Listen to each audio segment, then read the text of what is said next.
الحمد لله نحمده ونستعينه ونستغفره ونؤمن به ونتوكل عليه ونعوذ بالله من شرور أنفسنا ومن سيئات أعمالنا من يهده الله فلا مضل له ومن يضلله فلا هادي له ونشهد أن لا إله إلا الله وحده لا شريك له ونشهد أن سيدنا ومولانا محمدا عبده ورسوله أما بعد فأعوذ بالله من الشيطان الرجيم بسم الله الرحمن الرحيم لقد رضي الله عن المؤمنين إذ يبايعونك تحت الشجرة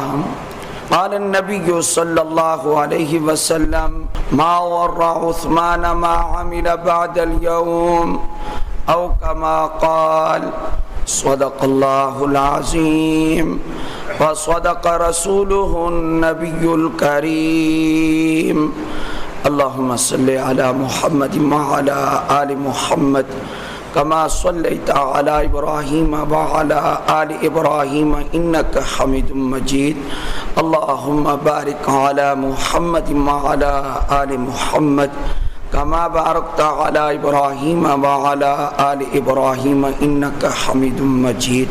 گزشتہ جمعہ سیدنا عثمان بن عفان رضی اللہ تعالیٰ عنہ کے متعلق کچھ عرض کیا گیا تھا اور یہ بھی کہا تھا کہ اگلے جمعہ تک اگر زندگی باقی تو انشاءاللہ کچھ اور بھی عرض کریں گے.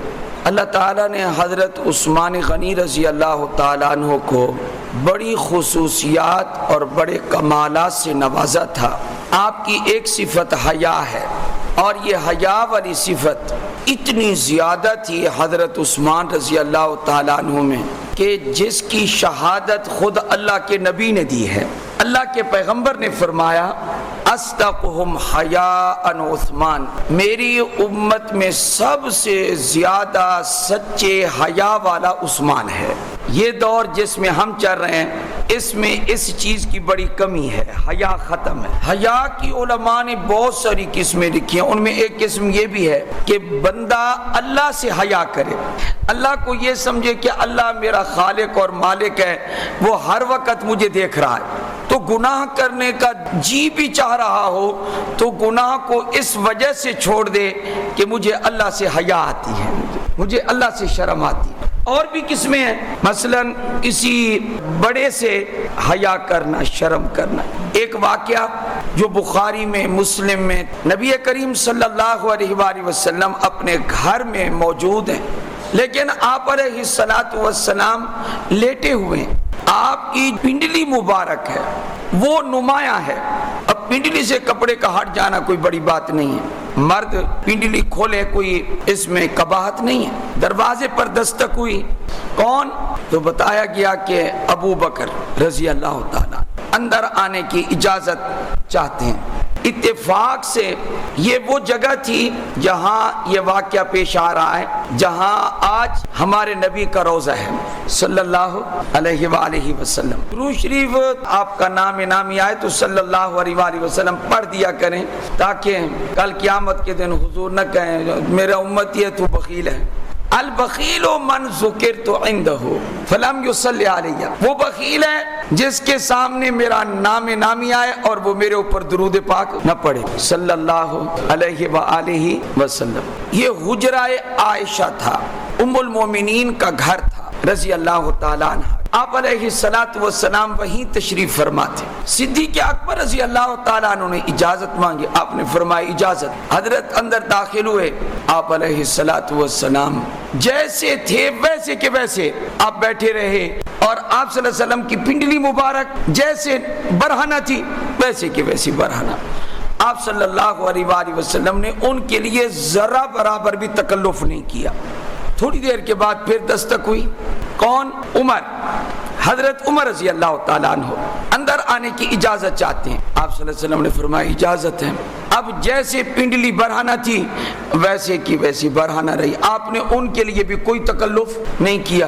پھر کچھ دیر کے بعد دستک ہوئی، کون؟ فرمایا عثمان، اندر آنے کی اجازت چاہتے ہیں۔ آپ علیہ الصلوۃ والسلام نے فوراً اجازت نہیں دی، سنبھل کے بیٹھ کے اور جو پنڈلی تھی اس کو ڈھانپ لیا اپنے تہبند سے، تہبند کو نیچے کر دیا۔ فرمایا اب اجازت ہے۔ یہ تینوں حضرات آپ سے گفتگو کرتے رہے، مجلس جتنی اس وقت طویل ہونی تھی ہو گئی۔ جب برخاست ہوئی تو ام المومنین نے پوچھ لیا، حضرت عائشہ صدیقہ رضی اللہ تعالیٰ عنہ کی نگاہ وہ سب کچھ دیکھ رہی تھی۔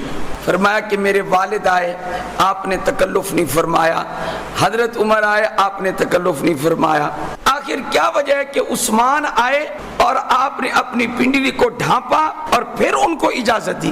تو آپ علیہ الصلوۃ والسلام نے جواب میں ارشاد فرمایا، الا استحیی، کیا میں اس سے حیا نہ کروں؟ تستحیی منہ الملائکہ، جس سے آسمان کے فرشتے بھی حیا کرتے ہیں۔ آج چھوٹا بھی بڑے کا حیا نہیں کرتا، حالانکہ چھوٹوں پر حیا واجب ہے، بڑوں کا احترام واجب ہے۔ عقل کے ختم ہونے کے اسباب میں سے ایک سبب قلت الحیا ہے۔ حیا جتنی کم ہوگی اتنی عقل کم، اتنی سمجھ کم۔ آدمی یہ سمجھتا ہے کہ میں ہر جگہ دریدہ دہن ہو کر میں بولوں، ہر ایک کے سامنے بولوں، بڑا ہے تو اس کے سامنے میں بولوں۔ حالانکہ پہلے ہوتا تھا کہ کوئی چھوٹا گفتگو کر رہا ہوتا تھا، ہمارے اوپر آج بھی یہی اثرات ہیں۔ ہمارے بزرگوں میں چند زندہ رہ گئے، ہمارے اساتذہ میں، اگر وہ ہمیں کہہ دیں کہ ہمارے سامنے بولو، آپ کو تو یقین نہیں آئے گا۔ اگر میرا کوئی استاد اس وقت آ جائے تو میں یہ تقریر ختم کر دوں گا، میں ان کے احترام میں یہ تقریر ختم کر دوں گا۔ لیکن آج تو ہر چھوٹا بڑے کے سامنے، اپنے بزرگ کے سامنے ایسے بولتا ہے جس طرح اس کو شرم و حیا مستی نہیں کرتی اس کو۔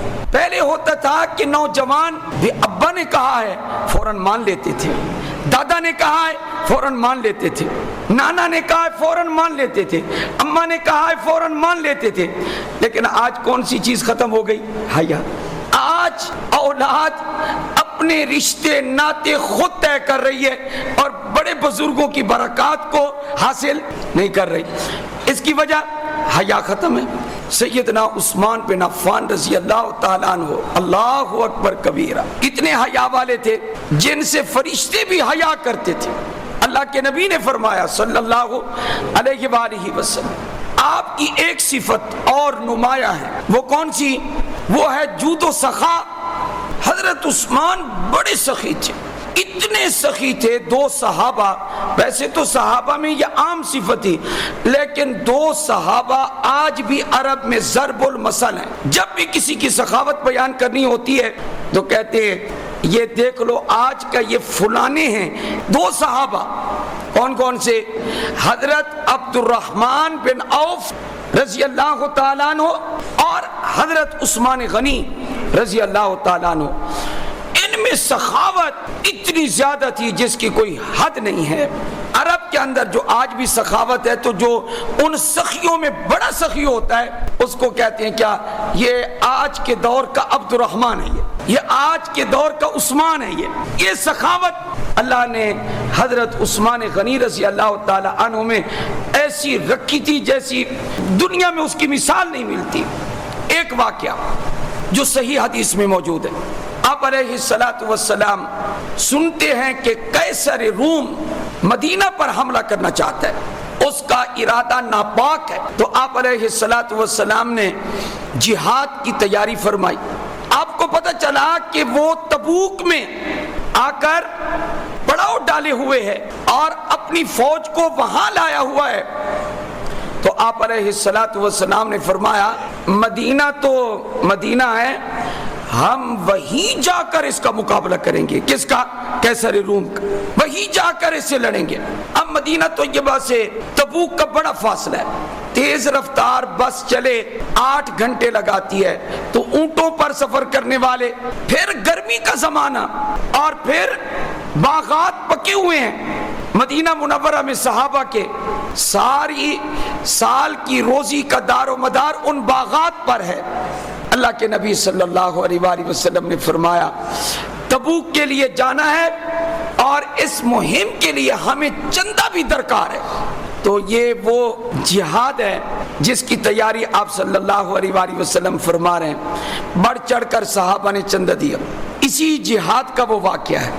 حضرت عمر رضی اللہ تعالیٰ عنہ فرماتے ہیں اتفاق سے اس موقع پر میرے پاس مال موجود تھا. میں نے سوچا کہ یہ وہ واحد موقع ہے کہ اس موقع پر میں صدیق اکبر رضی اللہ تعالیٰ عنہ سے آگے نکل سکتا ہوں, آگے بڑھ سکتا ہوں. یہ سوچا حضرت عمر رضی اللہ تعالیٰ دل میں سوچا. اپنے گمان کے مطابق جتنا بھی مال حضرت عمر کے پاس تھا اس کا نصف کر لیا, آدھا مال حضور اکرم صلی اللہ علیہ وسلم کے پاس لائے. کیا لائے ہو؟ فرمایا آدھا لایا ہوں, آدھا پیچھے چھوڑ دیا, گھر والوں کے لیے چھوڑ. آپ علیہ السلام نے فرمایا ٹھیک ہے.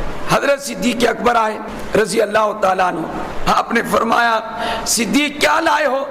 حضرت صدیق اکبر رضی اللہ تعالیٰ عنہ کہنے لگے سارا مال جو گھر کا تھا اس وقت سارا کا سارا لایا ہوں اور گھر والوں کے لیے اللہ اور اللہ کے رسول کا نام چھوڑا ہے میں, اور میں نے کچھ نہیں چھوڑا. اس وقت بول پڑے حضرت عمر رضی اللہ تعالیٰ عنہ میں نے مقابلے کی کوشش تو بڑی کی ہے لیکن صدیق تیرا مقابلہ کوئی نہیں کر سکتا.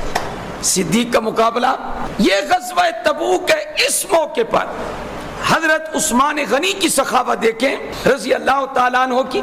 آپ نے فرمایا غزوہ تبوک کے لیے, جہاد کے لیے, اس کو غزوہ اسرہ بھی کہتے ہیں, تو اس کے لیے چندہ. حضرت عثمان غنی رضی اللہ تعالیٰ عنہ اٹھے اور اعلان کر دیا علیہ میت بعیر باقطابها واحلاسها او کما قال. دیکھیے پہلا اعلان دیکھیے حضرت عثمان غنی کا پہلا اعلان کیا فرمایا 100 اونٹ بمائے ساز و سامان کے میرے ذمہ واجب ہو گئے, میں اللہ کے راستے میں دینے کے لیے تیار ہوں. آپ علیہ السلام نے فرمایا, اور جب دوسری بار اعلان کیا پھر حضرت عثمان غنی رضی اللہ تعالیٰ عنہ نے اعلان کیا علیہ میتا بعیر باحلاسها واقطابها. اے اللہ کے رسول صلی اللہ علیہ وآلہ وسلم پہلے میں نے 100 کا اعلان کیا تھا, اب میں 100 اور بڑھا رہا ہوں, 200 اونٹ بمائے ساز و سامان کے میں نے اللہ کے راستے میں دے دیے. آپ علیہ السلام نے پھر اعلان کیا. سیدنا عثمان غنی رضی اللہ تعالیٰ عنہ نے تیسری مرتبہ بھی اعلان کر دیا علیہ 300 بعیر, میرے ذمہ واجب ہے 100 اور ملا کر 300 اونٹ بمائے ساز و سامان کے میں اللہ کے راستے میں جہاد کے لیے دیتا ہوں. یہ واقعہ عام کتب میں نہیں ہے, یہ بخاری مسلم صحاح میں موجود ہے. یہ سخاوت ہے. اور اسی موقع پر اونٹوں کے علاوہ 1000 دینار سونے کے سکے اشرفیاں لے کر آئے اور حضور اکرم صلی اللہ علیہ وسلم کو پیش کر دی. آپ علیہ السلام نے ان کو اپنی جھولی میں ڈالا, دامن میں ڈالا, اور آپ الٹ پلٹ کر رہے ہیں ان کو. اتنے خوش ہیں آپ صلی اللہ علیہ وسلم حضرت عثمان کے اس چندے پر, اتنے خوش ہیں کہ آپ نے بھی اعلان کر دیا. حضرت عثمان اعلان کرتے رہے تو آپ کا اعلان بھی سن لو. ما ذر عثمان ما عمل بعد اليوم, آج کے بعد عثمان جو کام بھی کرے گا اس کو نقصان نہیں ہوگا. یہ آپ نے حضرت عثمان کے لیے اعلان کر دیا. ایک بات یاد رکھیں, سعادت ہماری کہ ہم دینی کاموں میں حصہ لیتے ہیں یا نہیں لیتے. عقل کہتی ہے پیسہ بچاؤ, شریعت کہتی ہے اپنے پیسے سے جنت بناؤ. عقل کیا کہتی ہے؟ پیسہ کماؤ اور بچاؤ. نفس بھی یہی کہتا ہے پیسہ کماؤ اور بچاؤ. لیکن شریعت تمہیں ترغیب دیتی ہے کیا؟ دل میں اس کی محبت نہ آنے دو اور اس کے ذریعے کیا کما لو؟ جنت. جیسے پیسے کے ذریعے کس نے جنت کمائی؟ حضرت ایک بار جنت کمائی. یہ غزوہ تبوک ہے. بیر روما, مدینے کا کنواں, یہودی مالک ہے, پانی مسلمانوں کو نہیں لینے دیتا, اور اگر وہ پانی دیتا ہے تو پیسوں کے ساتھ. اب ہر ایک کے پاس تو رقم نہیں ہے کہ وہ رقم دے کر پانی لے. آپ علیہ السلام نے اس صورتحال کو دیکھا تو آپ نے فرمایا جو بھی بیر روما کو خرید کر مسلمانوں کے لیے وقف کر دے اپنا ڈول ان کے ڈولوں میں شامل کر دے، جیسے اور پانی کھینچے ویسے وہ بھی پانی کھینچے، اور بعد میں یہ نہ کہے کہ میں مالک ہوں، میں نے خرید کر دیا، احسان بھی نہ جتلائے۔ جو ایسا کرے میں محمد صلی اللہ علیہ وآلہ وسلم اس کو جنت کی خوشخبری سناتا ہوں۔ حضور نے یہ اعلان فرمایا۔ حضرت عثمان غنی رضی اللہ تعالیٰ عنہ گھر گئے، پہلے اس سے پوچھا یہودی سے کنواں بیچنا ہے؟ اس نے کہا بیچنا ہے۔ کہا کتنے کا؟ 35,000 درہم کا۔ حضرت نے فرمایا یہ کنواں میرا ہو گیا، رقم آپ کو میں دے دیتا ہوں۔ حضرت عثمان نے گھر سے رقم اٹھائی اور یہودی کو پکڑا دی، یہ لو، اور مسلمانوں کو اس نے عام کر دیا، ڈالو اپنے ڈول اور یہ کنواں تمہارے لیے وقف ہے، اور کبھی احسان نہیں جتلایا۔ کیا اپنے نام کی کوئی پٹی شٹی لکھوا کر وہ بھی نہیں لگائی۔ افتتاح حضرت نے فرمایا، سڑکوں کا افتتاح، سبیلوں کا افتتاح، نام رہے، نہ نہ نہ، حضرت عثمان نے کبھی کہا ہی نہیں ہے، احساس تک نہیں کروایا۔ حضور صلی اللہ علیہ وسلم نے جو خوشخبری دی، بشرتہ بالجنہ، ایسے آدمی کو میں جنت کی کیا سناتا ہوں؟ بشارت۔ حضرت عثمان غنی رضی اللہ تعالیٰ عنہ کو، ایسے سخی کو، ایسے عظیم آدمی کو 18 ذوالحج باغی عبداللہ بن سبا کی سازش، مصر میں اس نے سازش کی، عراق میں کی، کوفہ بصرہ میں کی، شام میں کی، اور ایک حضرت عثمان رضی اللہ تعالیٰ کے خلاف ایک تحریک چلائی۔ اس خبیث نے، یہودی تھا، ظاہراً مسلمان بنا ہوا تھا، نتیجہ یہ ہوا کہ حضرت عثمان کے گھر کا محاصرہ کر لیا رضی اللہ تعالیٰ عنہ۔ حضرت عثمان نے دیکھا بلوائیوں نے، ان باغیوں نے میرے گھر کا محاصرہ کیا مجھے قتل کرنے کے لیے، تو اپنے پہرے داروں کو حضرت نے کہا چلے جاؤ، پہرا ختم۔ پہرے پر بڑے عظیم لوگ آ چکے تھے، حضرت ابو ہریرہ، حضرت حسن، حضرت حسین رضی اللہ تعالیٰ، یہ پہرا دے رہے تھے۔ فرمایا نہ نہ، چلے جاؤ چلے جاؤ۔ حضرت حسن نہیں اٹھ رہے تھے، حضرت نے سب کو کہا چلے جاؤ، بس میں اللہ کے سپورٹ۔ کون سا دن ہے؟ جس دن آپ کی کیا ہو رہی ہے؟ شہادت۔ حضرت حسن بیٹھے تھے، آپ نے تلاوت شروع کی، فرمایا حسن تم چلے جاؤ۔ حضرت حسن کہنے لگے کہ میں کیسے جاؤں، آپ کی دشمن ہے باہر۔ حضرت نے فرمایا میں تمہیں کہہ رہا ہوں میں کہ تم چلے جاؤ، اصرار پر پھر حضرت حسن چلے گئے۔ فرمایا یہ حضرت عثمان نے صحیح کیا، میں نے تو شہید ہونا ہے، میری وجہ سے کسی اور کو تکلیف نہ پہنچے۔ زبردستی ان حضرات کو وہاں سے ہٹایا۔ تلاوت کر رہے تھے سورہ بقرہ کی، بلوائی اندر داخل ہو گئے۔ ایک خبیث نے آپ کے سر پر لوہے کی لاٹھی ماری، خون نکلا۔ ایک اور خبیث تھا، اس نے ایک اور ضرب لگائی۔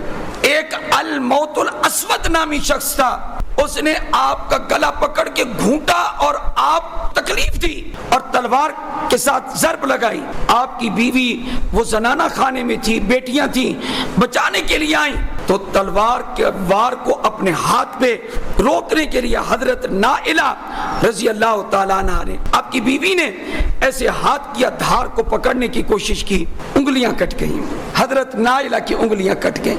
اس کے بعد ایک مصری خبیث نے تلوار کھینچی اور حضرت عثمان کے سینے میں اس نے اندر داخل کر دی۔